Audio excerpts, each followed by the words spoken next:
off of, hey, you were like there are some people who they take jobs and they start on third base.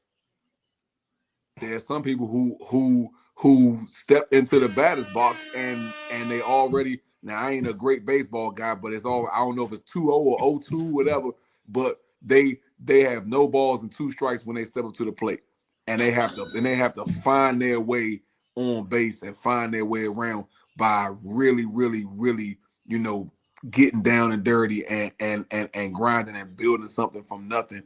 And again, that's not to say that that's no fault of the person who who had a head start on things, but sometimes we get caught up in and that's something that even we've had to learn coming from Bowie to here. Because of what we did at Bowie, don't mean we're gonna walk into Morgan and do everything the exact same way we did at Bowie and we gonna have success. We've had to learn and navigate our way through a completely different environment in a new conference, at the FCS level and so on and so forth, and tweak our formulas and be flexible and listen to listen to guys on our staff who may not have been with us at during our time at Bowie.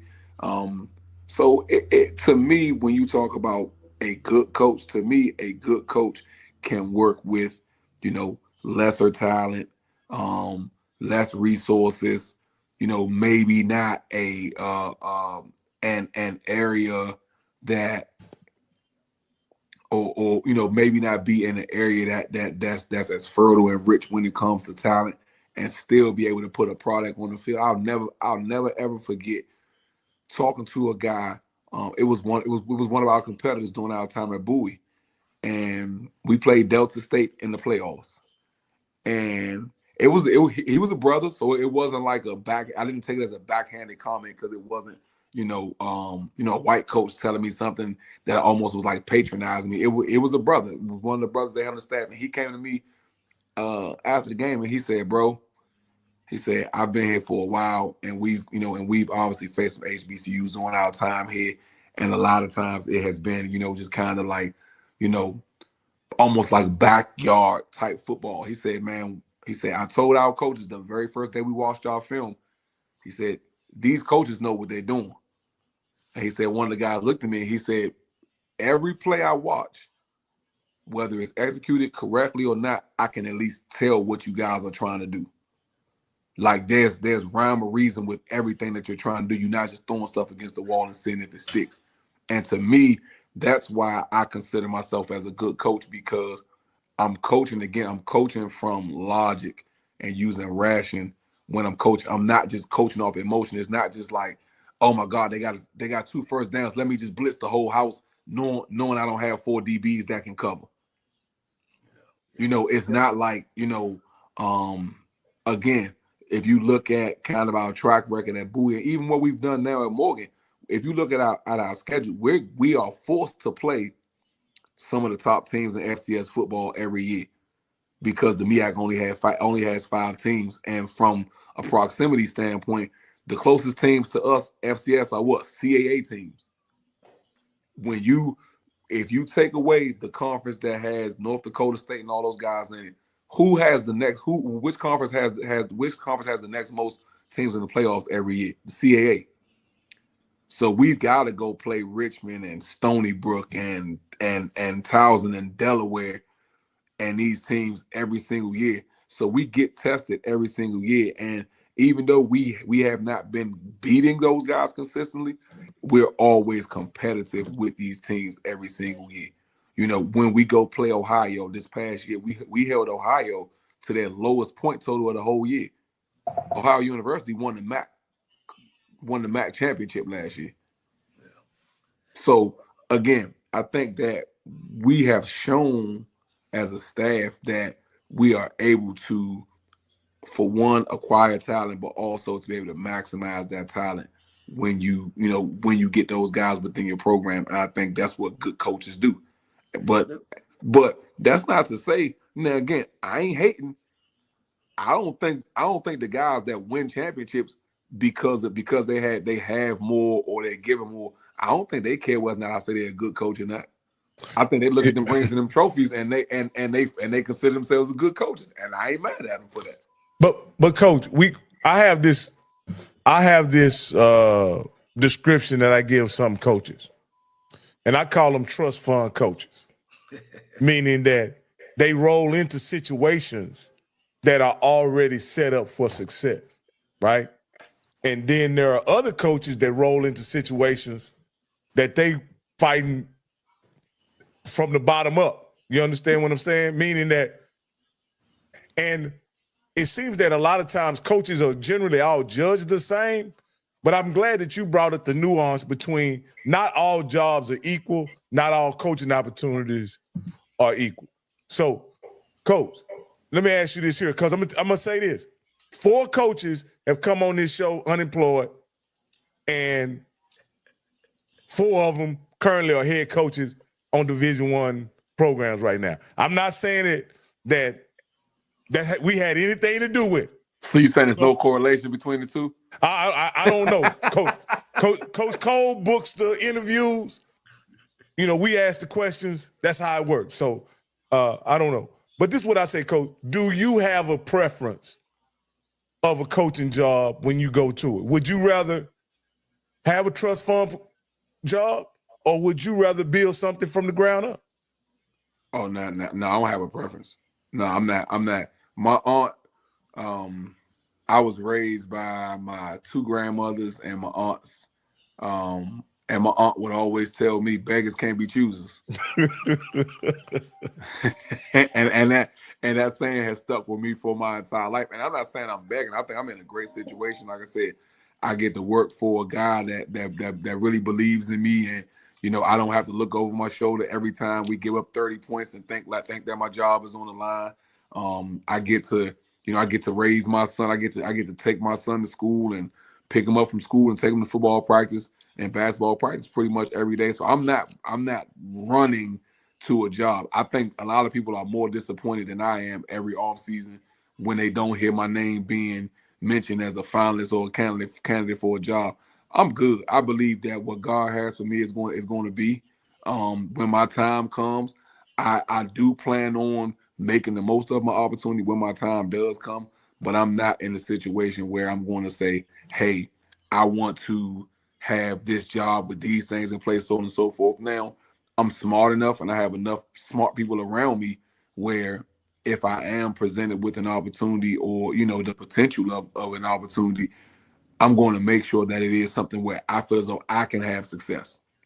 And I think that's important to say, because what some people consider a good job may not be a good job for you. You know, if you talk about, you know, certain things like regional ties and, you know, alumni support and those kind of things, so different people need different things. You know, some people are able to go out and acquire all the things they need on their own. And some people need to have, you know, kind of things laid out for them and already in place where they can come in and just, you know, and just coach, you know, per se, just do X's and O's and, you know, run staff meetings and those kind of things, where you have some other people who just say, hey, just give me a job and I'll make the most of it. You know, I believe I could be successful in either one of those situations, so I don't necessarily have a preference. Yeah. Well, look, I'm educated, damn it. And I don't vision that somebody gives a CEO job away to somebody that don't know what they're doing. I'm not buying it. I'm not buying it. But I believe that good coaches have what you call a system, and a system way of doing it. And anywhere he go, he puts his system together and he tweaks it. I feel that Coach Frazier has a system. I think Coach Wilson has a system. I think Trey Oliver has a system. I think Chennis Berry has a systematic way that he does stuff. It just don't happen. We learned that the hard way. And years and years of studying. It ain't about whether I'm a good coach or not. Nick Saban, who I hate to compare us to those big time schools, he has a system. You can't tell me that Oregon don't have a better weight program and uniforms and shit, and University of Texas got more money than anybody in the fucking world for their program, Texas A&M, and Nick Saban beat these people year in and year out. He had the best players, Coach. He had the best players. He had the best players. Well, let me be fair about it. Let me be fair. That's from a pure, because when you look at the draft, he developed the best players, and that don't mean you got good players. I think that what Nick Saban and the difference between Nick Saban and the rest of the cats is he get them right here, and it's big in his system that he get his kids right here to sell them and make them understand that whether you catching 1,000 yards and 50 passes, but I'm gonna let you catch 500 yards and 20 passes, and you're gonna be playing at the end of the year. And I think they know how to. Good coaches, your Frazier's, your LC's, your Broadways, your Pete Richardsons, your Bill Hayeses, they got a way of a systematic way that they run their program that anywhere they go. Bill Hayes won in Winston-Salem. He won in North Carolina A&T. You know what I'm saying? Pete Richardson again won at Winston-Salem. He won in Southern. L.C. Cole won in Tennessee State, Alabama State. Rob Broadway won in North Carolina State. He won in Grambling. He won in North Carolina A&T. Same system. It's the systematic way of doing things. And Rocky, I'm gonna take one out your book. You dug back and say, Cole, look at the swag. In the last 20 years, they got all new different coaches. All new different coaches. And not one of them today have won a championship. Yeah, Coach. Very wrong, Coach. Well, let me take that back. One of them had to win it because, somebody had to win. You know, Coach Cole has got in a lot of hot water, Coach Sewell, because he mentioned No way. Yeah. Because he mentioned that a coach was the best of the worst, right? Now, I believe that Coach Cole didn't mean it to be disrespectful. He was just saying in the league where everyone's a first-year coach, right? And none of those schools beat the other division very much, that league or that division was just not very as competitive, and there's some proving that needs to be done. But the coach took it personal. I'm going to ask you, Coach Sewell, if you won a division as a first-year coach amongst all first-year coaches and you got blew out by the championship team twice, and how would you take? Had a winning record besides you. Go ahead, Cole. I want to add that. I'm sorry.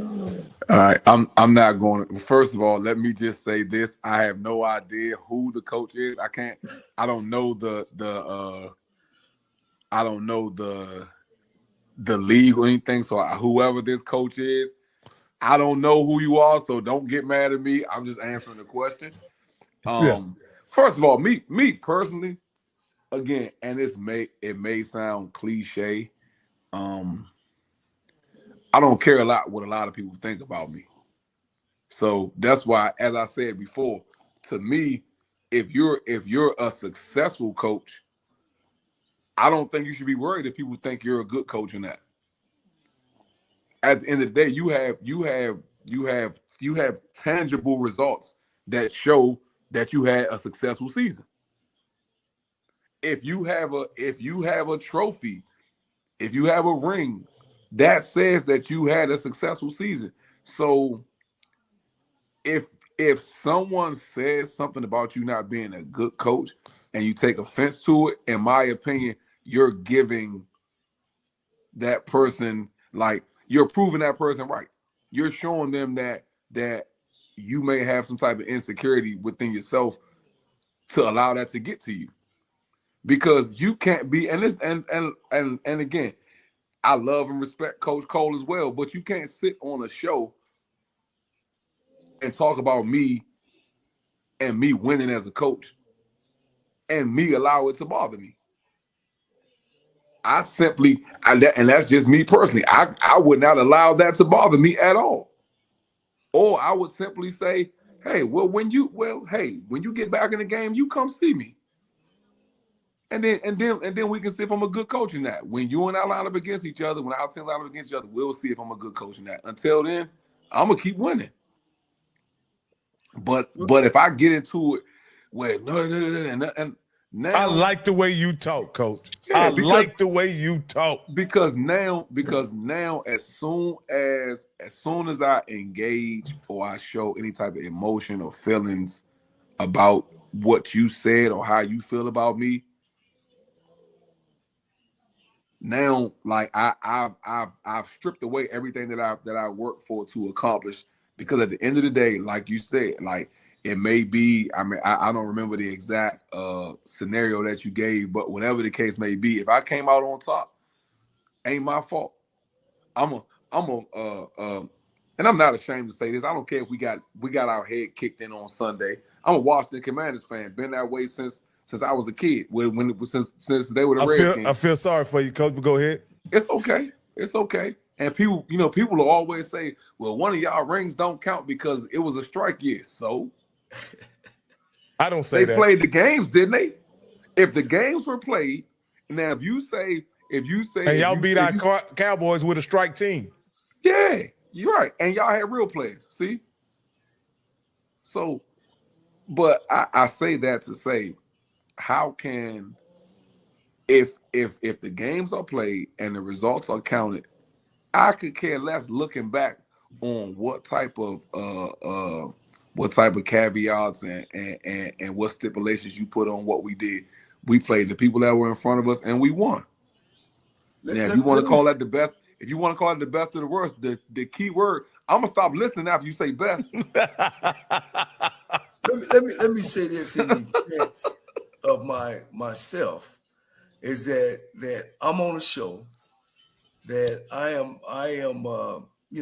pushing African American guys, HBCU guys as well. But to make the show legit, to me, is to tell the truth the way I see it, and it definitely was nothing personal. And I think in the content of what we were talking about of grading coaches and seeing where everybody were, speaking of that side, that side wasn't doing very well and haven't been doing very well.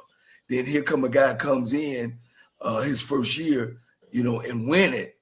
It says a lot about him. and it says a lot about the statement I made. Man, this side hadn't been doing well at all, and you come in and you win it.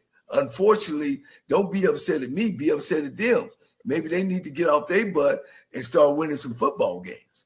So I think that it's my duty, not only, to be candid sometimes, when you're talking about, one of the things we talk about, Sewell, on here, and you can attest to this, that the PWIs, they beat the black schools all the time. Coach called them the whites and the blacks. So they my 40 years being around black colleges, I would hate to see the record. You know what I'm saying? It'd be lopsided. Now, am I putting down black coaches? You know what I mean? I'm just sitting here telling the truth and saying it how it is and how it's been. You know what I mean? Are we getting better? Yes, we're getting better. Does that make them better than us? Not necessarily, no. Because then there's a lot of other things that goes into them having advantages over us. You know what I'm saying? Like money and funds and support. But I got to say it like it is. And me saying it like it is, not saying that Broadway's not a good coach. LC's not a good coach. Doug Williams not a good coach. Henry Frazier, I'm not saying that. Or Trey Oliver is not a good coach. When we make that statement. And Rocky, you make that statement all the time, right? Yeah. I never once take offense to that because it's true. You know what I'm saying? And like you said, Coach Sewell, it is what it is. I know what I'm doing. I know what's important to me. I don't get involved with what somebody say about me. I don't really, especially when it comes down. One of the things that I, this is just kind of pivoting. One of the things that I thought was pretty remarkable for you guys. I want to say either the first or the second year you guys were there, Coach Sewell, correct me if I'm wrong. Didn't y'all upset a CAA school or play them close or something like that? When y'all got there, shortly after y'all got there, I don't have. We beat University of Richmond. Yeah. First game of the season. Yeah. So that's what I'm saying. Like those kind of, to me, those kind of wins, or benchmark wins for your program, in my opinion. Not because it's a white school, because of what the school has been in FCS football. I'll just put it like that. You know, that same school would later beat North Carolina Central in the playoffs, wouldn't it? Yep, they sure did. Handedly. Well, Coach, man, that was. I think Central was battling them before Davies got hurt. I mean, and listen, I coached against that kid for 2 years. I think we all know the impact of him being injured, but you don't really understand until you see bro in person. Like, and I like, that's what when you, and I use that term because when you playing against him, he do some stuff that make you be like, bruh, like, are you serious? Like you can have the perfect play call. I would never forget our first year, and I don't mean to get off topic, but I'll no, go ahead, Coach. My first year down there, they beat us 59-20 my first year here. And we had scouted them, and we knew it was 100% when they got into this one formation, almost like, again, how the Commanders kept going for it on fourth down, and they were finding different ways to just run Jaden Daniels on fourth and short. You knew when Central got into this formation, they were going quarterback run. And so we overloaded the side. I'll never forget. We had two dudes free off the edge. Man, he shrugged one off, shook the other dude, and went 60 yards for a touchdown. And at that point, I knew before they played Jackson in the Celebration Bowl, I told all my friends and all my former teammates in the group chat, oh man, Jackson. I said, let me tell y'all something. I said, until y'all see this quarterback from North Carolina Central, y'all don't place no bets. Don't say until you see this dude play, do not assume anything. Like, that kid is really, really special. So I say that to say, like, I don't think Richmond was 2-3 touchdowns better than Central if he plays the whole game. Okay. Wow. Yeah. Well, Coach, man, I know you got to get back to your kid. I know, man. No, my man. Time. And is he sleep, Coach? Yeah, Coach, we don't have several of those also. Remember, Coach Keaton? Yeah. He. Wait. Listen, this is Coach's Corner. Now, Coach, before I let you go, now hold on. Because like I said, hey man, you stand on business out there on the social media. I'm gonna keep it 100. I'm a big fan of you. Like I said, we have interacted. What is it going to take for you all to be MEAC champions next year? He's setting you up, Coach. Just being more consistent. Yeah, just honestly being more consistent. We had an opportunity. We had an opportunity in 23, the second year. If we beat Howard, we would have tied for the conference. We had an opportunity last year with South Carolina State coming into our place, where we controlled our own destiny to be tied for the conference again. And we have not met the challenge of those big games yet in conference. And that's something that I'm not a believer. And you know how you hear sometimes in coaching, people say, you know, a team spends their whole offseason preparing to beat one team. I'm not a believer in that. I think the conference is going to be much better this year. Obviously, like I said, with the addition of Michael Vick and Deshaun Jackson, because I think that's going to naturally attract a different level of talent to those two universities.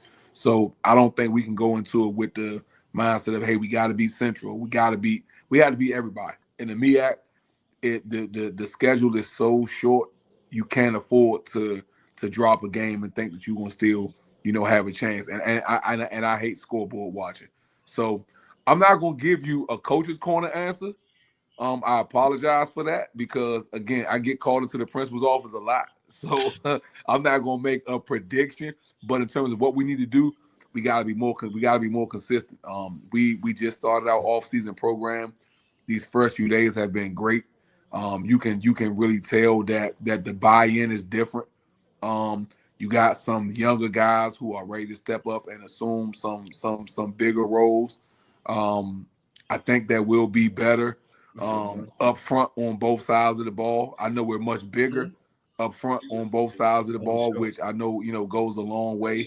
For us as a coaching staff, we got to do a better job of building depth and quality depth. I think that last year, for me personally, we lost a lot of guys in the secondary, and I made the mistake of adjusting what our standard was from a secondary play standpoint, and we ended up being much below what we should have been in terms of quality and production in the secondary. So I say all that to say if we are consistent in what we do and what our message is, and what we determine is our standard, I think that'll go a long way in terms of what our success is this season. I think we're gonna have a very, very talented team. I think we'll be talented in every area. I think that we have gotten to the point where we've acquired enough talent to say, hey, we're good at pretty much every position. Now it's about building depth and just being consistent and finding those guys that are going to be leaders and help carry us through some of those bigger games that we'll face. Hey, Coach Sewell, I got a question for you, because this is something that's puzzled me since I've been watching FCS football, mainly the last 2 years, right? You would think that in the transfer portal, the guys coming down from FBS to FCS would have a greater impact than the guys coming from D2 to FCS. But in just my observation, that's not been the case.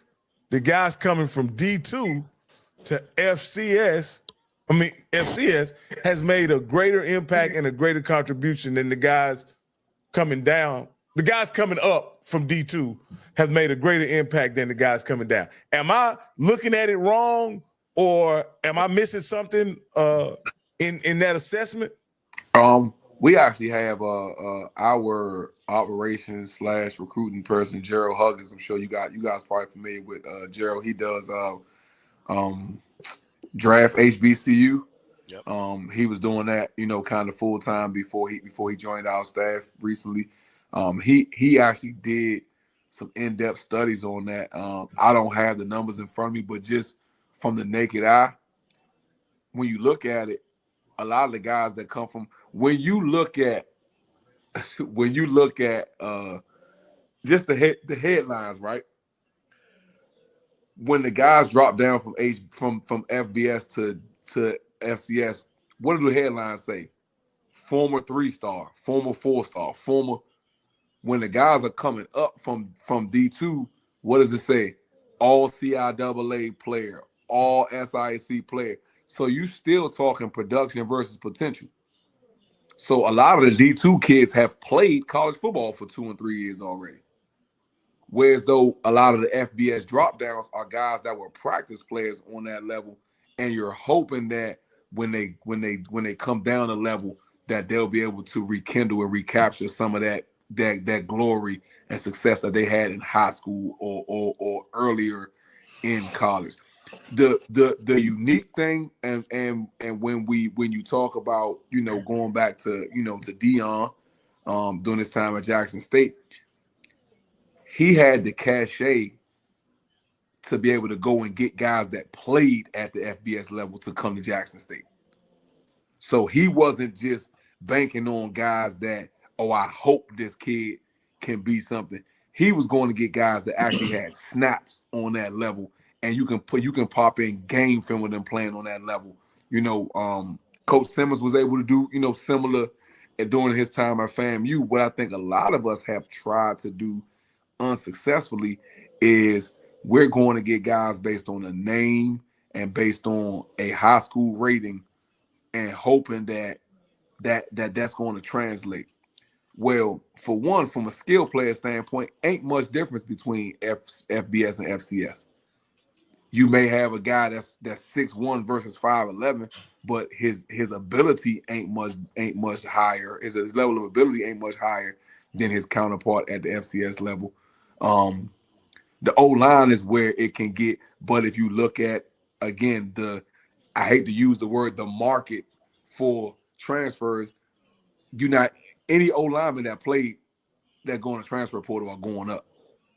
So when we're getting O-linemen that are dropping down to us from the FBS level, they're still projects. And you still have to coach and develop those guys. But a lot of times the D2 guys are coming in, for one, they have a chip on their shoulder. Whereas though the FBS drop down guys, sometimes they kind of look down at their nose at some of the guys when they come into the room, because in their mind, well, you came to Morgan out of high school, I went to Maryland out of high school. It's so you kind of have that sense of entitlement versus a guy that's coming in with a chip on his shoulder that's ready to grind. But to me, the simple answer is you're getting guys that have produced on the college level already versus a guy who has the potential to be something on the college level. So in other words, you're saying the D2 guys coming with a resume. Yes, sir. And that resume oftentimes is more of an indication than some projection that guy had maybe at coming out of high school or something like that. Okay, I got you. That makes sense. And it's similar to what Coach Cole said. Coach Cole summed it up is the guy on D2 is just hungrier. He just got more on the line than the guy coming down. And and that's simple. But I see it because it doesn't matter from the D2 guy. Sometimes the D2 guy has measurables. Sometimes the D2 guy is much smaller. But when it's been consistent is the production has been consistent with those guys coming up. Especially in the case of who you're familiar with probably is South Carolina State bringing those guys up and those guys being productive at that level. I'll say this, and I kind of felt that's why you were asking. To me, the biggest thing, and it's not to take away from any of those guys, like some of those guys were really talented, but to me, the biggest thing, man, is you could clearly see, even from watching them from the time they got off the bus to warm-ups and everything, they basically took their culture and moved it from Benedict to South Carolina State.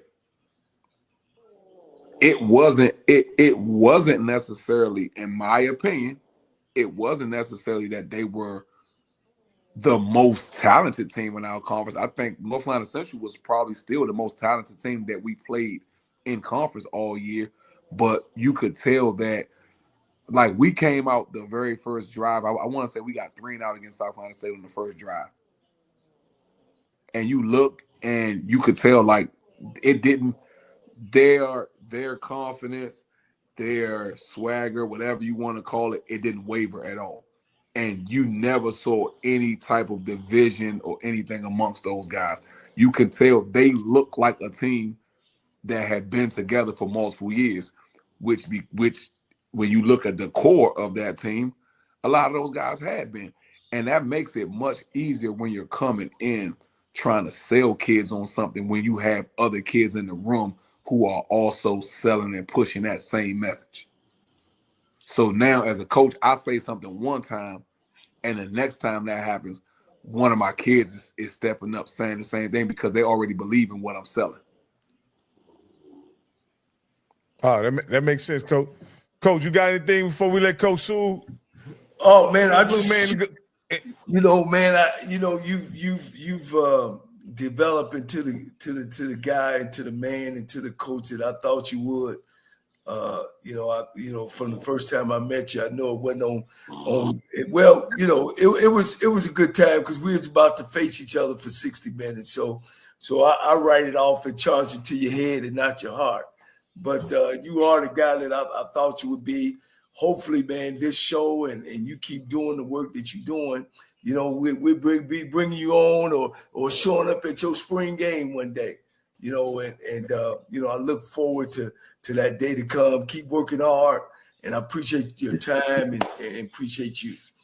I appreciate you guys as well, man. And like I said, anytime I mean, as Mr. Campbell stated so eloquently earlier, I'm not a man who misses words. So if y'all want me to come back on a show anytime, I'm always down to talk ball, and you know, whether it's X's and O's or whether it's culture, whatever it is, man. This is what I do. Football is something I'm very passionate about, and you know, especially HBCU football. And you know, I love the fact that we have so many different you know, platforms to kind of, you know, talk about what we do.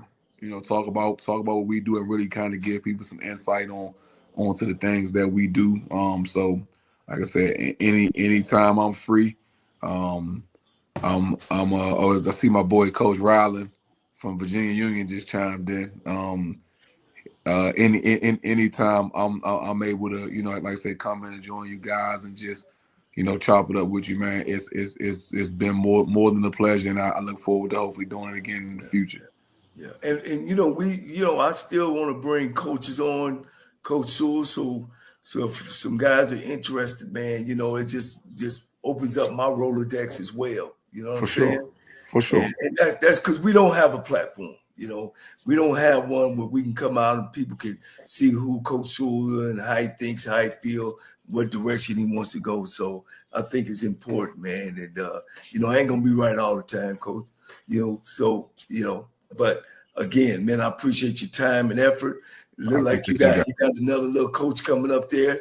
So yes. see, Rocky, we got to make room for him, man. Oh yeah. I see nepotism ain't dead. So no doubt. Hey, listen, and what they say, you can't beat them, join them. Yeah, absolutely.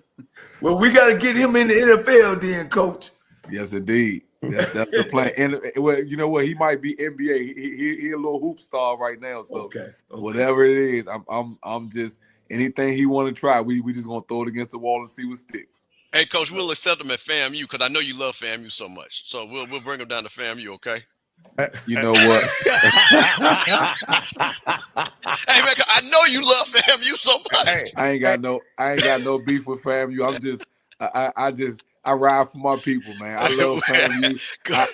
I would really love, you know, an opportunity to. That's the one thing I was looking forward to when I took the Alabama State job is, you know, getting to go up against my guy Willie Simmons and, you know, getting to face Coach Prime and those kind of guys. But, you know, like I said, God so fit for me to be back here and be closer to my son. So, you know, maybe one day we'll meet up and you know, I'll allow you guys to feed me good at your tailgate even after we beat y'all. We'll definitely, hey, Coach, we'll talk about it on Twitter. Okay. All right. Thank you, Coach. All right, Coach. All right. That was a good one. That was a good one, Coach. Coach, you know him, Coach. If they worth anything, you know him, Coach. Hey, before we get out of here, I want y'all to look at this here. Campbell set this up for us today, and I wanted to tell me what you think about old Alcorn States. And I did say Alcorn State, Alcorn, no husk. That's what they say. I don't know what that means, but that's what they say. They opened up with a rebuild the Western State. They got Alabama A&M as non-league. Oh, okay, that's right, because they're on the other side. That'll be a test for Sam Shade. Mississippi State is the money game.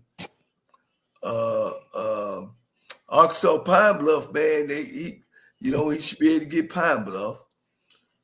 Prairie View is going to be a big test for Tremaine because Tremaine about has some games up under him, and we're going to really see how good, you know, Coach Jackson has done with that program. That's going to be I think that's the test right there, Coach. Of course, Lincoln in California, that's the cakewalk. They're on their homecoming tour. Yeah. They'd have been on play 3 homecomings by then. Hey, they get to see every homecoming in the SWAC, don't they? Right. Florida A&M, that's a big one. Valley State, Coach, he could be, let me see, out of the first 1, 2, 3, 4, 5, 6, 7, 8 games. Sheesh. Northwestern, I could give him. A&M, he should beat, right? New coach, second game of the year. I don't understand why that. I mean, I don't want to bog this down because I do want to. Because it's before we get off, we got to talk about Coach Buckley and a couple of things. But I don't understand why they made that out of scheduling. Why Alabama? That's not even a traditional rival for them. So I don't understand why that game. They out of all the teams, Alcorn and A&M. Yeah, I don't understand that game. I don't understand that game. And to me, it's like I would have tried to reach out to a Tennessee. I mean, if I'm going to do that, I would have tried to reach out to a Tennessee State. See if I could play that game in Memphis. To me, that's just when I saw that, that's the one that stuck out to me the most. And also that back end, they're playing basically all their rivals: Southern, Grambling, Jackson State. So that is going to be interesting on that back. And then they come to FAMU in 10-18. And we haven't played Alcorn, I think, since 1981 or something like that. So I'm super excited for them to come to Tallahassee and, and see the Braves come to Tallahassee. Well, all them the counters. You got Pine Bluff, Prairie View, Florida A&M, Valley, Texas Southern, Grambling, Jackson State. Yeah, they got to get ready to play, Coach. Potentially – they may not win a game in November. Listen. I'm gonna tell you something. They could listen. They could that thing starting at FAMU all the way down could get ugly. So well, I mean, Alcorn is a team to beat over in the West. No, I mean, he had his first year. Let's give him his first year. Let's give him his flowers. He was on his honeymoon, and maybe he'll come back strong. But we can't stop it tonight, though. No, they got to play the game. So anybody calling, Coach? No. We'll take 3. We'll take 3. I'll paste it up, and we'll take 3. Yeah, Rocky got to get his birthday dinner. Yeah. Oh, that's right. I forgot. No, you good. But Coach, let's talk about this before you get off, because it's important. We got Terrell Buckley, NFL player, college All-American, Florida State, came out to Dion, basically took that primetime persona from there, kept it going. What do you think? And somebody who actually has coached, has paid his dues as a coach on several levels. Not at the HBCU level. Not at the HBCU level, but because this is very important. I want to say who has coached professionally, has coached. What do you think about the coaching in Mississippi? Hire? Yep.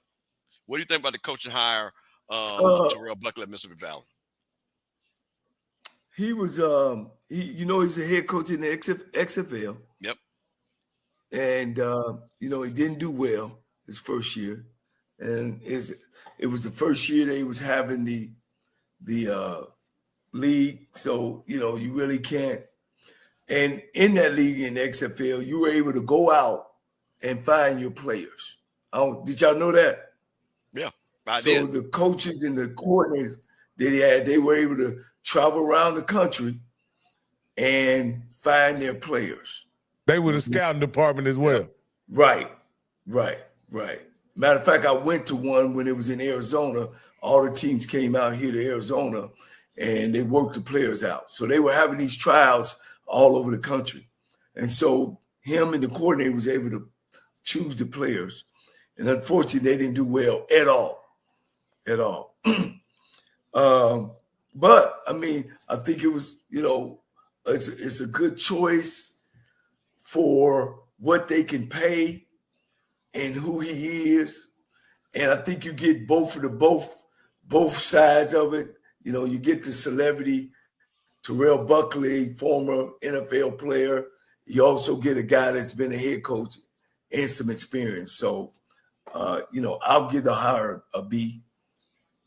Okay. The only reason why I don't want to give it to A, because it's nowhere in his resume that he's shown that he's came to a perennial losing program and been able to turn around.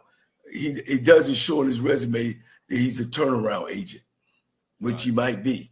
I don't know. Well, Rocky, it tickles me because, you know, I always know when Scotty's level of depth of age, because I knew he didn't know who Terrell Buckley was, because he's you know, it always tickles me. He did an excellent interview. Shout out to Scotty with the excellent interview with T-Buck, but I could tell he didn't know who T-Buck was. So a person like me who watched them play, come to Florida State, saw him have those great battles with Michael Irvin and Jerry Rice. I mean, and those were battles with the Green Bay Packers and things. And he meant something to the culture, to be honest with you. Yeah. So, you know, I'm happy for T-Buck, man. I know, you know, I met T-Buck when he was at Florida State. I used to see him, you know, when he was in the NFL and things like that. We're not friends or anything like that, but, you know. Is he your contemporary? Yeah, he came. T-Buck is a year younger than me. He played with Shane Matthews. They had a bomb squad my senior year down in Pascagoula. They were ranked in the USA top 25. They had a bomb squad. So it was a whole bunch of guys that went D1 off that squad. And he came over to Florida State. And what was so funny, I had a black sport pickup truck. And he said, "Hey, man, you from Mississippi, man? I ain't seen you, man." I said, "Yeah, bro." I said, "I've been there for a year." I said, where you going?" He said, "I'm coming to Florida State." I said, "Okay." So, man, then that boy came out to start returning them punts. And then that was it, man. So we see each other, you know, in Tallahassee all the time, you know. So, you know, that Mississippi pride will come out and stuff like, man. So, you know, super excited to see what he does at Valley. And the thing about it, Coach, I think you said it best. He's giving them a little bit of that celebrity, but also he does have the coaching background and being from Mississippi, because not being funny, he's going to need to know how to recruit those players out of Mississippi to get them up the Valley. So that Gulf Coast got a lot, Moss Point, Pascagoula, Gulfport, Biloxi, a lot of football players down that area. A lot of football players. Yeah. All right, keep it fam. Hey, keep it up, fam. Let's keep it short. Let's go. All right, let's do it. With that being said, let's just say that this isn't a celebrity hire, because a celebrity hire is anybody from past generations to current generations who would know who the current coach is. So that would determine a celebrity hire. Michael Vick and Deshaun Jackson are celebrity hires because the older generation know who they are and the newer generation know who they are. That being said, I'm gonna keep it short. People underestimate the value of determination when it comes to Black people and what will motivate them to get behind something. HBCUs versus casuals. We had this conversation. I'm not going to beat a dead horse here, but I'm going to say this, and I'm going to leave it at this, and I'm going to end it here. Ed Reed and Ray Lewis as head coaches will motivate and galvanize more people when it comes to donation giving and fulfillment of purpose when it comes to building facilities and etc. versus any coach that they hire at HBCU levels that were from D2s. Any one of those two that I just named, and I'm gonna leave it at that, will have more people behind them versus anybody that they choose to hire. And I'm gonna lay my plan right there. All right, keep it up, fam. Hey, Rocky, I gotta say it. One thing I like about that brother right there, he's on that payroll, man. He is on that payroll. And listen, so to Ed Reed and to Ray Lewis, give that brother a jersey. Because that brother has gone on very platforms, got his head knocked for his views, but he keep coming back. I like that. I keep coming back. Now, nobody's going to hire him. Keep it up, fam. Nobody's going to hire him. So I'm just going to let you know. Nobody's going to hire Ray Lewis because they have too much money and Ed Reed. I don't know. But you know what, though? I'm going to say this. I think Ed's going to get hired in the next 3 years. I believe somebody's going to hire him in the next 3 years. I think that'll be enough dust settled, and I think there's going to be somebody desperate enough to make the move. So, and he plays capital, so somebody's going to hook him up, Coach. So I'm going to hook him up. What's up, brother? Now, what's up, bro? One thing I'll say, though, about what Keep It Fam is saying, because and I'd like to really talk. Let me say this. Go ahead. So whoever know Ed. Oh, Ed cut him off. Yeah, Ed Reed need to come on this show and get himself cleaned up. He really need to give another chance of talking to the public. You know what I mean? Of who Ed Reed is, because what he displayed back then, you know, it was tough. He was in a bad situation. He said a lot of off-script things that wasn't professional. And I think it was just a bad, sometimes I've been in bad times in my life sometimes. And I've done and said some things that I regret. And I'm pretty sure that after now that he's really set back and seeing those things, then if you guys are really loving Ed Reed, you have Ed Reed give us a call. Give me a call. We'll have him on the show, and we're going to talk and give him the hard questions. Because one thing about our show, Coach, we put people in the seats now. Coach, you know what? I'm Phil Buchanan's I'm gonna text Phil. I'm gonna get it. You know what? I'm gonna get Ed Reed on this show in the next 30 days. I know a lot of people. I'm gonna text Phil Buchanan, right? I'm gonna get Ed Reed's number because Andy's here in Atlanta. I'm gonna track him down, Coach. Because if I can trust me, I know I track folks down. Till we talk football on here. Oh yeah, no. I'm gonna get him on here. I'm gonna get him on. Well, I think Ed Reed. See, I think Ed Reed's appeal is bigger than is wider than the HBCU. So if he can rehab his image, I think many opportunities are gonna open up to him. But what he, like you said, Coach, what he displayed at Bethune-Cookman, though I don't know if it was justified or warranted, but it definitely didn't. Coach, it wasn't. Hell, I said it wasn't. And he need to. But if they Coach, if they lied to him, whatever, and misrepresented what they were offering him, Coach, I believe somebody in their organization owes him an apology. But Coach, I don't think he wasn't given a chance. He didn't give them a chance because it was so early. And to my understanding, they hadn't even named him head coach, and he was out there. I get it. He was out there ahead of the gun.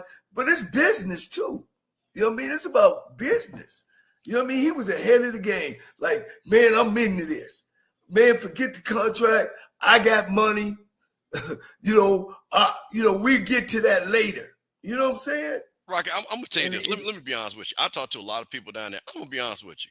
The only thing, if Ed Reed had to just talk professional and not use all that language, Ed Reed wouldn't have had no problem. If Ed Reed said, hey, man, we got a lot of work to do out here. Let me show you what we're going to do. Hey, man, we're going to clean up this locker room. We're going to clean up this. I got my boys from Baltimore. If Ed Reed had said that, wouldn't have been no problem. But you cannot, and I don't care what nobody says, and everybody knows that you can't use that type of language. Yeah, he was mother flipping. Yeah. So that's what I'm saying. And that's what hurt him. So, about your balls. Yeah. So if he hadn't used that language, Ed would have been fine. So that's what hurt him. And nobody's going to be able to use that type of language and no job. Yeah, and I'm not going to let nobody down, no HBCU. I'm here today because of HBCU school. And I'm not going to never let nobody come here or talk about HBCU like they don't have problems at other schools. Everybody got issues at PWIs in any kind of way. But it's a way that you got to handle yourself and respect. And that's the thing that messes a lot of people up when they come on our level. They come in with being disrespectful. And they forget about that we're giving them the platform. And I'll say this to Deion Sanders, and I've always said it. If there's no Jackson State, there's no coach coach Deion Sanders to show that what you can do. Jackson State gave him that platform to do that. And he took it from there. And I'll always stand on that. So that's my take on it. Hey, Coach, I did a horrible job last week when you got cut off wrapping the show up, Coach. So I got all kind of calls and texts about tying a knot and holding on tight and all that kind of stuff. So, Coach, you got to take us out. You got anything coming before we get out of here? Yeah, man, I do have one thing. I put this background on. These are the Freedom Riders that got arrested in Jackson, Mississippi. Hold on. Wow. I took. Yeah, in 1961. And the reason why I put this up, because the times we got now, we got a lot of people talking about, should we sit back? Should we boycott? Should we just let things play out? These people didn't wait. These people didn't sit back. These people were all mostly college students that stood up for now where you guys can go wherever you want, get on those nice planes and trains and automobiles. So I put that up because I hear a lot of people that want to sit back. This ain't the time to sit back. So for all my young people, research who the Freedom Riders were. There's John Lewis right there in that corner. researching these people. Like I said, they went to jail. So you all can do all that foolishness you do on social media.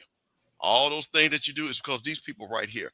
So that's the reason why. So it's time for us to now stand up once again, because as you know, HBCUs are about to get hit. That funding that they froze for a hot second, you know who they're affected the most? HBCUs. Do you realize that Benedict College gets like, they got $95 million, 65 million of that comes from federal funds? So you guys better understand what's going on. Now, I'm not talking about who you voted for, whatever. That person is in, but you better start taking care of your own and understand that these people that are behind me did it for you, so you can do it too. That's all I got, Coach. Wow, man. Hey, look, Coach, I like to piggyback on that. And I've been thinking about all this going on and all the immigrants again being picked up and taking a place. So I want to give it to people in layman terms that when you pull up all these immigrants in the United States that does all the dirty work, clean the toilets, clean the streets, all right? And give you an example. And let's say they go to a field and pick over 50 or 500 baskets, of broccoli. And now you don't have them no more. So now that field, instead of having 500 baskets of broccoli, now is down to 100 baskets of broccoli. And then we're talking about, the eggs are high and groceries are high. Well, now you don't have these people out there to pick that kind of stuff. So guess what happens? Do your grocery go down or does the bill go up? That's why this immigration deal is going to hurt the United States and going to hurt all of our pockets. And as Coach spoke so lovely again about financial aid at HBCU schools, 80% of the students that go to HBCU schools use federal financial aid. Most of these guys, I got a friend that's a CEO of a nonprofit organization that he handles K through 12. Is going to hurt that K through 12. And I'm not saying that there's black people, there's all kind of people who's going to need this federal. But I'm saying this to say that you can choose who you want as president, but this is what happens when you don't vote or you do vote and end up voting for the wrong candidate that you don't understand. So understand what's happening in America. Hold on tight, make sure that you understand that what's going on around you. But one thing about it, man, in the morning, the good Lord said the sun is going to shine in the morning. So if you feel yourself at the end of the road, tie a knot and hold on tight, because ain't nobody bad. My name is Danny Wilson, and I won $500 on the lunch break with AJ Jones.